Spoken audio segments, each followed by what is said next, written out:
کہ کیا یزید نے براہ راست امام علی مقام کو قتل کرنے کا حکم اس سے آیا، اسی کے دربار سے آیا؟ میرے پاس تو تاریخ کے جو شواہد ہیں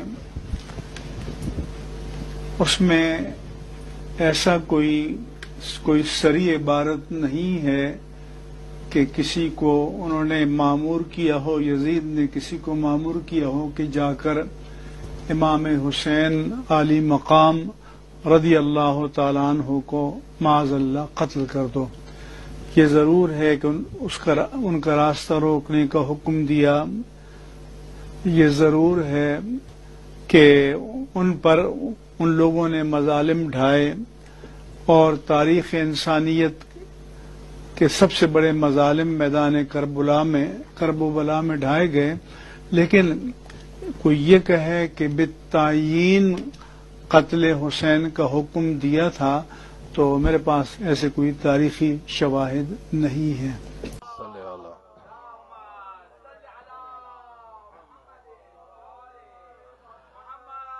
مفتی منیر صاحب یہ کہتے ہیں کہ میرے علم میں جو تاریخی شواہد ہیں اس میں نہیں ملتا کہ یزید نے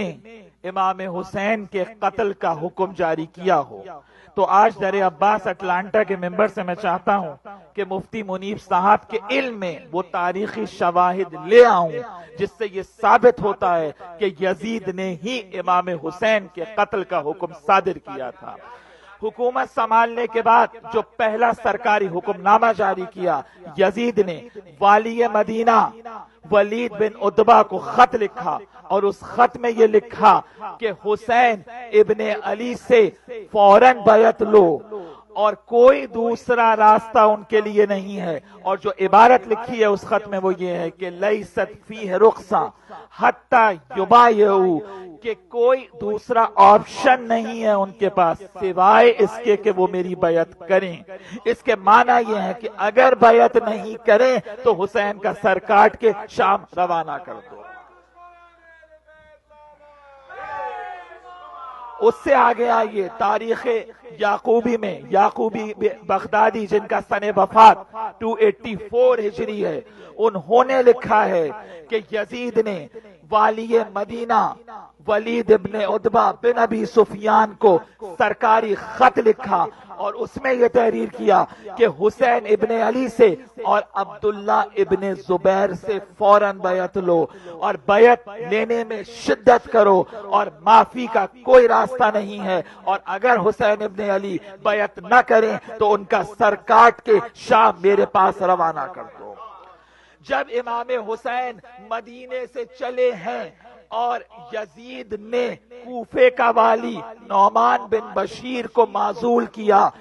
اور ابن زیاد کو، عبید اللہ ابن زیاد کو کوفے کا والی بنایا، تو یزید نے سرکاری حکم نامہ جاری کیا۔ یہ آفیشل لیٹر ہے یزید کا جو اس نے کوفے کے والی کو لکھا ہے، اور یہ خط تاریخ کی مستند کتابوں میں موجود ہے، اہل سنت کی تاریخ کی کتابوں میں موجود ہے۔ بلازری نے انصاب الاشراف میں لکھا ہے، طبرانی نے معجم الکبیر میں لکھا ہے، حیثمی نے مجمع الزوائد میں لکھا ہے، ابن عساکر نے تاریخ دمشق میں لکھا ہے، ذہبی نے سیر اعلام النبلاء کے اندر لکھا ہے کہ یزید نے ابن زیاد کو خط لکھا اور کہا کہ اگر تم صاحب شرف ہونا چاہتے ہو تو فوراً میرے حکم پر عمل کرو، حسین کو شہید کرو، حسین کو قتل کرو اور حسین کا سر کاٹ کر شام میرے پاس روانہ کرو۔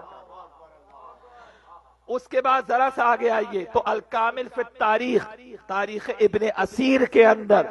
ابن زیاد کا خود اقرار موجود ہے کہ ابن زیاد نے کہا کہ یزید نے مجھے دو آپشن ہی دیے تھے، ایک تو یہ کہ میں حسین ابن علی کو قتل کر دوں، اور دوسرا یہ کہ اگر میں ایسا نہیں کروں گا تو یزید مجھے قتل کرا دے گا۔ تو کیا یہ حکم صادر کرنا نہیں ہے؟ اس کے بعد آگے آئیے تو میں ایک حوالہ اور دینا چاہتا ہوں، مقتل خوارزمی بغدادی، یہ اہل سنت کے،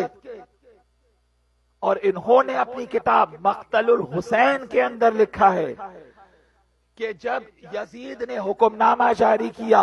اور اس حکم نامے کے اندر یہ دوسرا خط ہے جو کوفہ کے والی عبید اللہ ابن زیاد کو یزید نے لکھا ہے، اور اس خط میں یہ لکھا کہ حسین ابن علی، عبداللہ ابن عمر،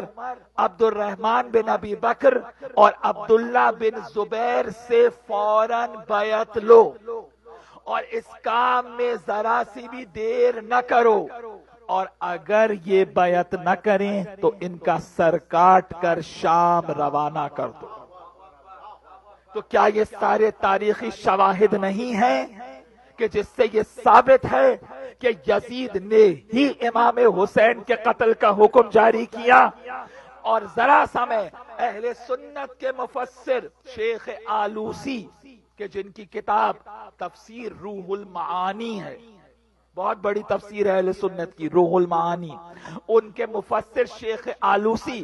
وہ اپنی تفسیر روح المعانی کی 27ویں جلد کے اندر لکھتے ہیں کہ جب کربلا کے واقعے کے بعد امام حسین اور شہدائے کربلا کے سر لائے گئے اور یزید نے جب سر امام حسین کو نیزے پہ دیکھا تو فاتحانہ اشعار پڑھے، خوشی کا اظہار کیا۔ یہ آلوسی لکھ رہے ہیں، اور اس کے بعد شیخ آلوسی نے لکھا ہے اپنی تفسیر روح المعانی کے اندر کہ ان تمام کاموں کے بعد تو اب یہ بھی کہنا مشکل ہے کہ یزید نے رسالت کا اقرار کیا تھا یا نہیں کیا تھا۔ یہ شیخ آلوسی لکھ رہے ہیں روح المعانی کے اندر، اور آگے انہوں نے لکھا کہ قیامت تک کے لیے جو بھی ذرا سا نرم گوشہ یزید کے لیے رکھے گا اس پر اللہ کی لعنت پڑتی رہے۔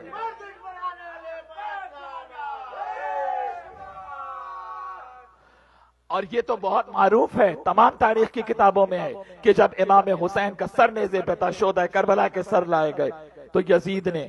خوشی کا اظہار کیا اور کہا آج اگر میرے اجداد جو بدر و احد میں مارے گئے وہ ہوتے تو دیکھتے کہ میں نے کس طرح سے رسول کے نواسے کو قتل کر کے اپنے اجداد کا بدلہ لے لیا۔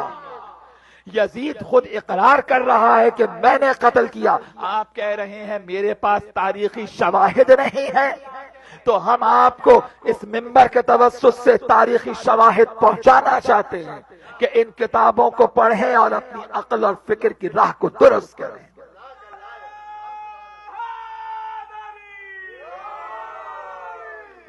اور آخری حوالہ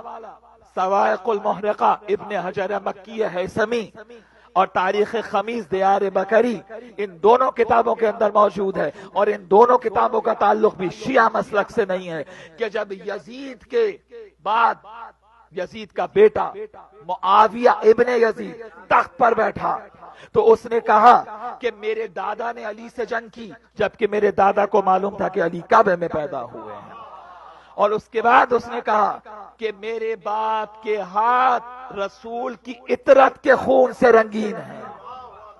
میرے باپ نے رسول کے نواسے کو قتل کرایا، تو جناب مجرم اعتراف جرم کر رہا ہے، آپ کو پھر بھی نظر نہیں آتا؟ اور جب مجرم اعتراف جرم کر لے تو پھر تو کسی وکیل صفائی کی بھی ضرورت نہیں رہتی ہے، آپ اس کے وکیل صفائی بنتے ہیں کہ جس کا بیٹا اپنے باپ کا اعتراف جرم کر رہا ہے۔ تو یہ سارے تاریخی شواہد موجود ہیں، لوگوں کو گمراہ نہ کریں، اور میں اپنے اہل سنت کے جو بھائی ہیں ان کو متوجہ کرتا ہوں کہ دیکھیں اس بات کو اور اپنی کتابوں کو پڑھیں، پڑھنے لکھنے کا دور ہے۔ ضرور پڑھیں ایک مرتبہ بلند آواز سے۔